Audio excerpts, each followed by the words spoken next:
What's up, YouTube, man? The homie Big D back in the building, baby, with a whole nother episode, man. Hey, man, I just dropped, so I ain't got a chance to do no comments on this. No shouts out. So I'm gonna go ahead and get straight to it. And the title of the video is "How Did We Get Nasty?" Now, I know some of y'all probably thinking, not that. Not nasty, that nasty, but nasty. Nasty is an individual that I have brought up in earlier episode. Nasty is what we call a chain gang snitch. Warden boy. That was basically the name that we used for people who worked with hand in hand with the warden and did things for the warden, give certain information to the warden. Before I get into this story, though, I need y'all to do me a favor. Like, subscribe, share, comment, all those things to help build the algorithm of the channel. Let's get to it. How did we get nasty? Now, I have went to 4 different prisons, and in every prison, you have a person like nasty, a warden boy. You always gonna have those. And then I don't know about now, but back then, yes, you had nasties everywhere you went. And when I say you had nasty, you had people who would do these things, give information to the ward and to leave people up top for protection. Now, a lot of the time, not all of the time, but a lot of the time, a lot of them fall up under the same scope. They are afraid of what inmates may do to them, may try to do to them, whether it be SA, which is Alto, or violently extort them in other forms of fashion. So let's get to the story. Nasty first coming to the dormitory. I didn't see him when he came in. I found out the guy was in the dormitory. All right, I'm sitting in the cut. Me and Dub B sitting up there chopping it up. When boom, DC and Big T comes in the room. Man, I'm sick of this little nasty joke, man. I'm looking at them like, what are they talking about? They coming to my cut. They come standing in my cut. Man, nasty joking down there in my room, man. I said, who was y'all talking about? The new guy, man, just came out of diagnostic. I said, what make him nasty? We ain't been in here 4 days, man. That man ain't took not one shower. He ain't been nowhere near the shower, man. And me looking at them like, shit, if he knew what I knew, first y'all down there, I wouldn't take no shower around y'all guys neither. Dub B bust out like, why you wouldn't take no shower around? Why you won't take no shower around them? Hey man, them folks be having alternative motives. Now, hold up. 2 things about this. I know y'all probably saying, why would they be coming telling you anything that's going on with them? And y'all seem like everywhere in the stories I done told up to this point seem to be at odds with each other. Well, here's the thing. In the earlier episode, I told you me and DC knew each other from the B unit. We was cool in B unit. In turn, well, we wasn't super cool. We knew each other in B unit. But when he came down the hill before I found out he might also be in with the predatory spectrum of things, that we was cool. Is in an earlier video. I was wrong and I knew it. You know what I mean? Basically, that video though. Anyway, I know I was wrong. This is the name of the video. Anyway, as far as Big T goes, at this point in time, sometime, like, I had been locked up longer than Big T. So Big T and inmates, like, I ain't saying that I'm all that, but people would come to me for advice about certain situations, or just come to vent me, like on some Big Brother stuff, because they already know that I'm gonna tell them what's the real. So that's basically why they pulled up in my cut. And plus, sometimes people would do that. Like me and you can have issues with each other. I might not like the way that you move, and you might not like the fact that I been getting in your business and the way that you move. Then you might still pull up on me every now and then down there because we was all young, and this is our first place we ever been, and we don't know how to actually beef with each other to that point and extent. Because if it's up, it's up, and we're gonna go ahead and handle the business the way it need to get handled.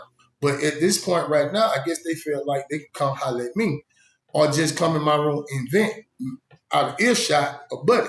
Maybe they didn't want Buddy to hear what was said to them without first coming to him with it. I do not know, but they came in my cut kicking about like that, and I told them, man, I don't be fair, man. I ever friends I died, I wouldn't take no job around y'all neither. They knew what I knew. You know what I mean? Hey, man, if I did, man, I'd be out there in the front. They was gonna bathe in the front, baby. Y'all boy got alternative motive, man. Y'all peanut butter packers. So, but like I said, Dog Beach dying laughing at the whole situation. Then I was like, so y'all holler at him, tell him that you need to probably get in the shower and stuff like that. Now, here's the thing. I can understand how people who ain't never been to prison could see that situation and say, why are they worried about him getting in the shower? Well, I'm going to tell y'all something about prison. One of the worst things that you could ever do in prison, it's a multitude of things that you can do while you're in there, but one of the first worst thing that you could do in prison is show that you do not take care of your personal hygiene. Why? Because you are in a 100-man dorm around all these type of individuals. Nobody wants to smell your feet. Right along with all the diseases and stuff like that can end up infecting the whole dorm. I'm talking about hepatitis, tuberculosis, staph infection. All these things can run rampant in a dormitory if one or two people don't take care of their personal hygiene the way that they need to, especially in an open dormitory like we was in. So I was like, bro, did y'all ever just holler at him, like tell him, man, get in the shower and all that? That's common sense. How you just gonna lay around for 3-4 days and not take a shower, man? I said, well, he got a detail. He said, man, he work out there with them folk. You know what I mean? He started working out on the folk like his second day. And when they were saying working out on the folks, he working out there on the yard. Now, if you work out on the yard, meaning with the police cleaning up and stuff like that, you are working. Like, seriously. But people would like to do that detail because what it does is get you an opportunity to get out of the dormitory, move freely throughout the unit, and sometimes throughout the prison. And it gives you an opportunity to either, especially if you got some motion or you trying to get your hands into something, give you an opportunity to know what each and every dormitory got going on, who got what, because a lot of times that stuff gonna pass through you. But to combat that, what they would do is either they would get somebody who borderline would tell it, for they can get information to allow that person to do, or they get somebody new that they can use until they pick the game up.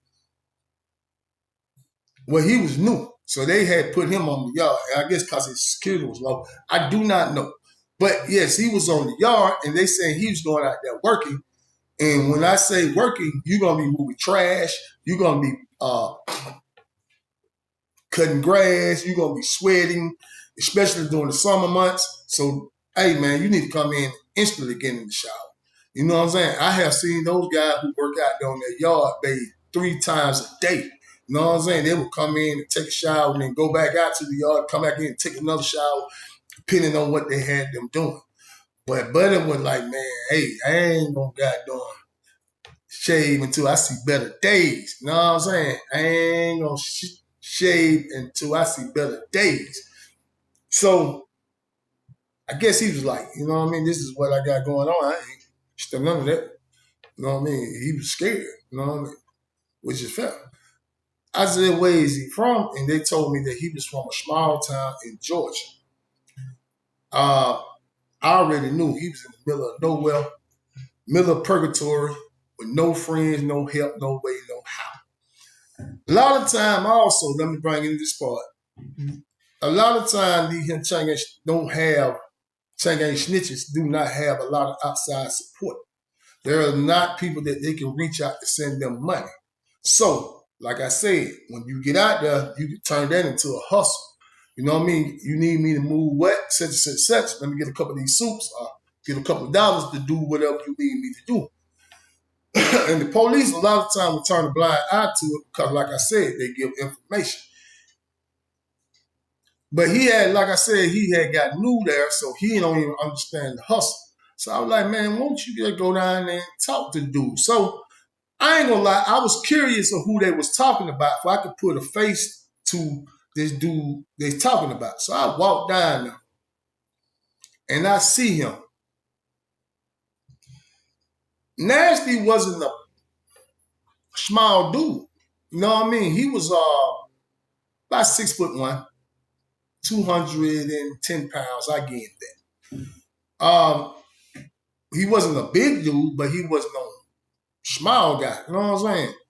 And he wouldn't be the first thing on the predatory list.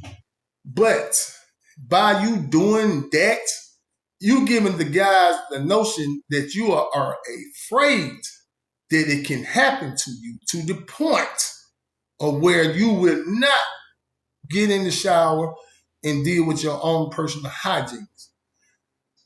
I made plenty of mistakes in prison. This is one of them by telling these two cats to go down there and holler. So they go down there to holler at the dude because I knew what they're going to say to him is not to what I'm going to say. And it was a part of me putting in me saying, man, go holler at the dude. But man, it get redundant, man, because you give people advice, and a lot of times they don't hear what you're saying because of the way that you're presenting it to them. You know what I mean? If I go down there on the peacemaker fan try to help you do your time, sometimes everybody don't hear it. Some people have some type of understanding, like, bro, ain't on that. He's just real, and they'll pay attention to what you said and listen to what you're saying.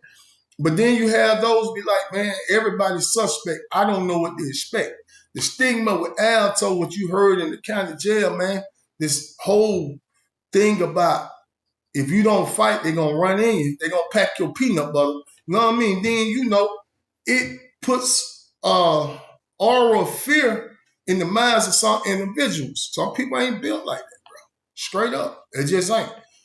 But when they went down to tell him, I guess he heard what they said. I don't know what the conversation went like, none of that. I'm down there I'm down the hallway now at this point in time, watching these guys, they shooting dice. I'm just down there watching the dice game. Why? Because I'm bored. That's why I'm watching the dice game. I'm not gambling. I'm just watching. DC comes in the room. He tells me, like, man, look at this dude. I have no idea who he's talking about, because at this point, it don't slip straight up out my mind. Who are you talking about? Talking about Nasty, man. At that point in time, they had gave him the name Nasty. Nasty is now his name. Nobody's going to try to find out what his real name is, because his name right now, until the day he get out of prison, is Nasty. So that's what his name is going to be. I said, what's going on? He's like, come on, show something. And I'm thinking he probably still in the bed, ain't got in the bath. Now, when he point in there, I see Nasty now getting not showered. Now there's the door right there. It's like a little square window that you could look through in the door. So I look through so when I walk over there, I see somebody getting out showered, but I'm thinking, I'm not knowing that's who he's talking about. He opens up the door. Look at this dude. He's saying it loud enough for Nasty to hear it, which spooked Nasty. But now, because he see two individuals standing there looking at him. He got his boxers on. He done bathed with his boxers on. His boxers is brown like this door right here. You know what I mean? And I'm just telling you, he was fresh out of diagnostic. His stripes wasn't much better. You know what I mean? Because they give you new everything, like new stripes and all that. He haven't changed his stripes. he hadn't changed his clothes, and he had not bathed at all. And they said his feet stank. They give you like these thick steak socks that will make your feet sweat if you put them on. There's no way around that. Your feet is gonna sweat. So what we used to use those socks for, when you come out down, you get your first package, you would keep like 2 pair of those socks because they didn't have gloves down there when I first came. We used to take those socks and put them over our hands in the old lands because it'd be so cold in the dormitory. But yes, he had those, you know, he been wearing those socks and feet got done kicking it up, boy. You know what I mean? When he opened the door, you smelled the whiff. Because where his bunk was right there by the door, and you can smell it. He like, look at this dude, man. Brother got in the shower. He said, man, bathing with the boxers on. And you know, here's the thing is about it. In the mind of our young minds, or their young minds, where their mind and my mind is working in 2 different goddamn different ways. But the people who are listening to this, I get what you would think. Because it might be, I think I have heard that other prisons, that's what they would do. People would bathe with their boxers on. And when they got in the shower, they take the boxers off and put some more boxers on.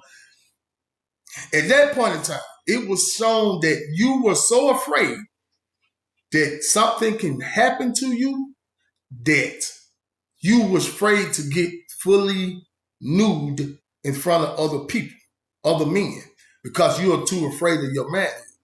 Now, here's the thing. When you're dealing with people with predatory mindset, in that mindset, any signs of fear, regardless of how uncomfortable it may make you feel, you do not need to show that, especially when it comes to your manhood. Because now, when he was not be the first person to be a target, a lot of times these predators will go with somebody who's obviously small, frail, and subject to be attacked. Does it always work out the way they planned it? No. But that will be the first angle that they will come in, especially at this time period. But by you showing this much fear, of course, people going to be like, nah. You know what I mean? Yeah, he'll go for it. I instantly look at DC and be like, bro, I don't care nothing about what Buddy got going on. And I shoot down the hallway. I don't even want to watch the dice game. I don't even know why you telling me this. Because it's none of my business. You don't even sleep in my room. Hindsight 2020, he might have been telling me that. Because I don't care. You know what I mean? I don't know. Because, you know, maybe he was telling me that to see if I would feel some kind of way for whatever plans they had for him. I don't know. I went down the hallway, didn't think nothing else on. Child call the next morning. It's a weekend, matter of fact, because we was going into the Sunday. Pancakes, grits, with, you know what I mean, with the sausages. Hey, man, one of the best meals in town ain't to me, then they be having like the bananas with them. You know what I mean? You chop the banana up on them. Man, anyway, I'm going to this chop. But when I wake up to hear Dub B laughter. Whoa, whoa, whoa, whoa. No! Whoa, whoa, whoa, whoa, whoa. I get up. I walk down the hallway. I see DC, Big T, and the Reverend Booty Bandit standing in the hallway. If you don't know who the Reverend Booty Bandit is, go back and check out Reverend Booty Bandit. This is the name of the title of the goddamn story. Reverend Booty Bandit standing there looking in the window. And in the window, you can look directly at Nasty's bunk. Directly at it. When I was walking down the hallway, I see them standing in the window looking like a look of trying to figure out, well, like they got a slight grin, they giggling, of course, amongst each other because of Dub B sitting on there, oh, no. So I walked down the hallway. I'm going to go that way anyway because, you know, chow call, man. I don't care if I'm first or last. I need to make this breakfast. So I walked down there. No, I'll take that back. I had brushed my teeth, washed my face and all that, and of course the laughter was still going on, so I did eventually walk down there. I didn't get up, rolled out. But then I walk down there and I see him standing down there laughing and stuff like that, looking at the window. I'm like, this dude got going on, man. So I get there. They're standing there looking at Nasty. Nasty's got his back to the window. And he keep doing, like he touching himself on the backside. Like, this man got going on, what's wrong with him? I said, man, no, y'all ain't got, what y'all did to that man? Big T said, I ain't got nothing to do with it, homeboy. I promise you, I ain't got nothing to do with it. And he called me homeboy, but we are not homeboys. But that's what you can tell me. I ain't got nothing to do with this other homeboy. Don't be looking at me, because that's the first person I looked at. You know what I mean? He like, I ain't got nothing to do with that. He said, I promise you, I ain't got nothing to do with that. So I look at the rest of them. I look at Reverend Booty Man. He like him. He got this. He like this. He got his Bible in his hand. Hey man, shoot. You can't eat of the bitter fruit. Where you gonna talk about that? Sometimes you eat of the bitter fruit. I said, it's this dude in DC like him. Man, just a little slick leg. When they say just a little slick leg, I'm gonna explain to y'all what slick leg is. And these are terms that these people use in prison. And it's going to disgust y'all, but it's God on truth about what they call slick leg. Slick leg is basically while a person is asleep or playing sleep or whatever, they would take a razor, sneak up on them, cut through their boxers. And in Nasty case, because he slept with his pants on, which I would say it was a smart strategic move on his side. Point. And cut through their boxers. Cut and open their boxer up where the butt cheeks is now out and exposed. The crack of the butt is out. They would take lotion and spray it between them. Some would even go as far as running and touching on it. I don't know if none of that happened. They didn't explain to me exactly what went on, but that is what slick leg is. So I look at DC, I said, man, you gonna cut the man boxer, man. He like, yeah. I said, boy, y'all crazy. But when they was, like I said, with Doug B laughter, Nasty keep looking back at the woman. Now, in my mind, I'm saying to myself, let me get away from this woman. Because I don't know how he's gonna play this. When they do that to you, when predators do that to you, they are trying to test your resolve. Meaning, is this person gonna nut up and do something to somebody about this? Or is they gonna act like it did not happen and hope it never happens again? Or they gonna get out the dormitory? One of these three things gonna need to happen. Now, if he act like this never happened and hope it don't do nothing again to him again, then there is green light. It's all gone. Automatically, you're a suspect because you didn't do nothing immediately. And it's hard for me to believe that anybody would come to prison with a much fear in his heart of getting violated that he would be asleep to that point where he did not feel somebody got done cutting his boxes, opening up and spraying lotion in it. I just can't fathom that. Maybe he was ultra tired from working out there on the yard with people. I do not know. Maybe he slept that hard. But I bet you it was the last time he slept that hard. But anyway, when these people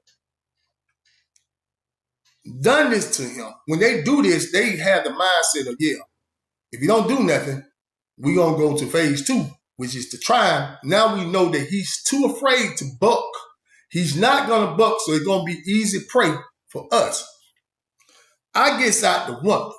I don't even tell Doug B about the laptop. I'm like, leave him down here. So if dude decide that he's going to squirrel one of these dudes in the window that's looking at him laughing, then it's not going to be me. He's not going to be me. I wasn't even laughing. I just turned around instantly, got away from the window because I felt this. Whatever happened, I don't want to be part of, and I'm not going to be your free pick. You're not going to get me. I'm not on that type of time. But you don't know me. So me and you never had a real conversation, so I'm not going to say anything to you. So I instantly get away from the woman. Dub B, I done told him time and time again about laughing at this and thinking it's funny, but he won't listen, so he gonna have to learn that lesson on his own. So I walk away from the woman. We go to chow. We come back to chow. Nasty bunk is empty. It's gone. He's over with.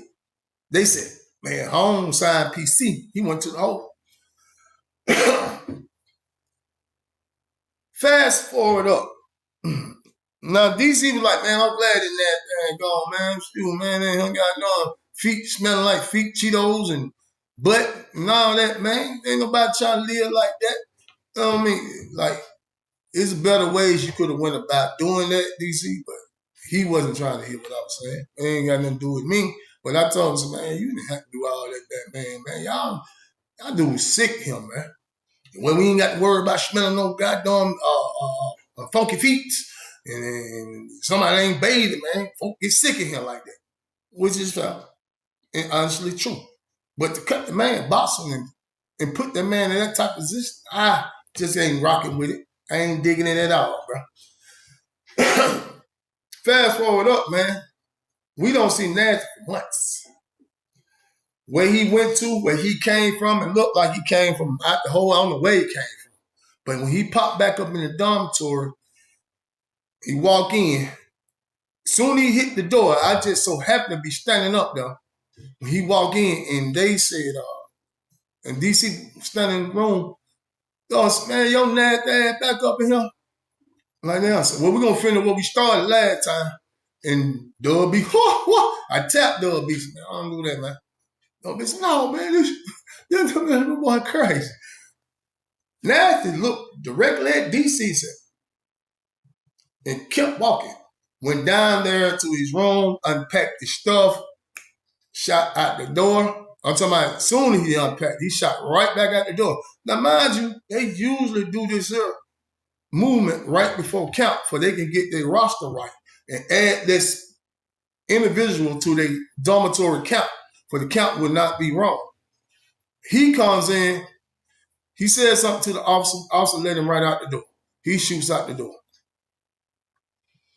Right before count, he pops back into the dormitory. Them folk get through counting. As soon as them folk got through count, as the lieutenant was walking out, he looked directly at DC and said, pack of shit. DC said, pack of shit for what? You going to the B unit. You going to the B unit. I'm going to B unit. He said, man, what I'm going to B unit for? It wasn't that he was scared to go to B unit.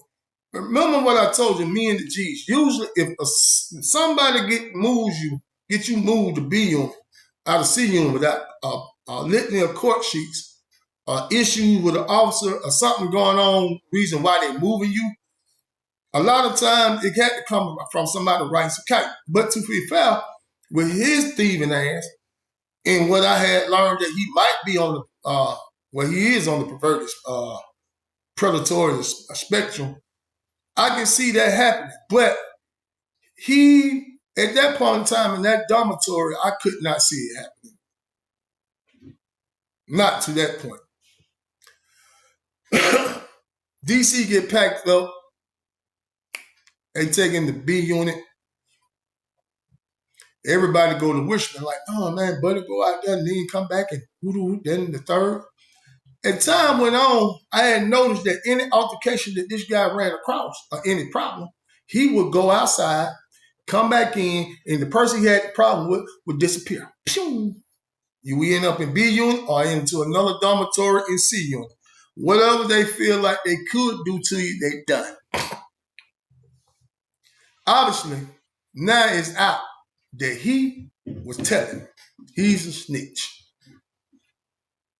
See, I know what y'all said. Y'all should smash him, put him on the door. But this is before the on the door policy. We didn't believe in that. You know what I mean? In most things, most a person would do just smash him. But here's the thing. If you see the warden holding long conversation with him in front of everybody, that's the warden way of letting you know that if you touch this individual and you do smash him, he gonna go to the hole, you gonna go to the hole, he gonna come back out, you gonna sit and sit and sit and sit. Well, You always gonna have a young dude that gonna jump outside himself. He don't made a threat, say he gonna bust Nasty head. Nasty guy done went out there and told the folks. That boy sat over there in the hole about 6 months. That was the one that broke the straw, broke the camel back. Nobody messed with Nasty. Did he still have issues in there? Of course he did. But Nasty had a plan of how to keep his man. Now I'm gonna ask y'all a question. Would you have done what Nasty done? Would you have just crashed out? I know I would have crashed out. First and foremost, you wouldn't even got that far with me. You know what I mean? Even if somebody was going to try me like that, nah, bro, it's over with. You know what I mean? It ain't no more home for there. You know what I mean? It's no more going home for me. It's over with for me. I know I'll never see the streets again because I'm finna unalive somebody. They gotta go. They gotta go. They gotta go. And they gone. You know what I mean? I promise you, it's just not gonna happen. But honestly, if you hadn't felt the pressure that he felt, do you feel like he did anything wrong? I'm gonna tell you something that he told me one time. And I used to use strategy against Nasty to get my way with him. Meaning like he knew that I could make a call that had something did to him. Even if he was to remove me. He can't get rid of all of us. He can only just get rid of me. So if he sent me to the hole and I said, yo, smash it, they gonna smash it. See, the guys that were trying him, they didn't have that same type of backing. And the people that they were rolling with wasn't trying to mess up whatever they got going on. For whatever reason. But with me, I would use that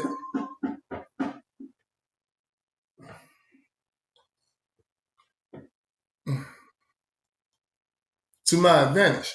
And that's what I would do. You know what I mean? Use it to my advantage. They're knocking on my door.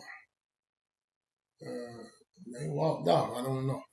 But yes, they would use that to my advantage. So, but he had told me one time before, as I was talking to him, I said, man, you run around telling all these folk the boy gonna do something to you. He said, man, listen, y'all call me what you want.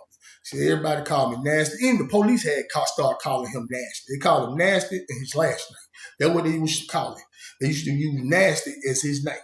You know what I mean? And he was like, man, you can say what you want to say about me, but one thing nobody can ever say, that they ran up in me. There ain't nobody never packed my peanut butter. And that's the truth. Nobody did. You know what I mean? And he never got turned out. He never ever had to deal with that. Hey man, I had to take a short break on that. Though. Maybe folk been on my door talking about some pest control. I told the lady that I already got a pest control company working on my yard. Man, you still try to talk right past me. I don't want to talk about that, man. But anyway, back to what I was saying. Yeah, but he told me ain't nobody never touched him. So, you know what I mean? To be fair, you know what I mean? I don't agree with the way that he went about doing it, but hey, man, it's all about survival. So let me ask you, that's the question that I had to ask you. But I'm going to tell you one thing I know for sure, that none of these things that I have seen, I never would have ran across Nasty, smelt his nasty feet, and had to have that conversation of why he turned into a snitch. If I just did one thing and one thing only, stayed out of prison. Don't make the same mistake I did, man. Till next time, man, the homie Big D, man. One.